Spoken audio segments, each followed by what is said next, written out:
Hi, everyone. We are actually covering two breaking news stories right now. An officer-involved shooting and a shooting involving a child. Let's get right to that scene in Madison. News Channel 5's Chris Conti has been there. Chris, what's the latest now? Well, Rory, it is hard to believe, but for the second time in less than a month now, we are talking about a child being shot. This time it is a 2-year-old who is in critical condition at Vanderbilt Hospital.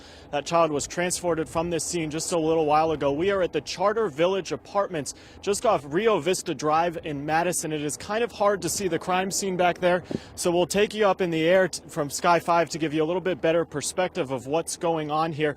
There are detectives from the Madison Precinct and Youth Services detectives out here. They were called here around 3:30 this afternoon for calls that a child had been shot. That child, who we now know is a 2-year-old, was taken to Vanderbilt a little while ago with a gunshot wound. We are not sure where that child was shot or how serious it was. Right now, it does not appear that this was an intentional shooting, but obviously there is a lot of work going on by these detectives and crime scene investigators who are out here at this apartment complex right now. Down on the ground a little while ago, there were some ambulances here and a fire truck. There was one child that we noticed in the back of that ambulance, but it is unclear as to whether or not that child was involved in this shooting. There was also a Metro school bus that came by here a little while ago and dropped a handful of kids off from school.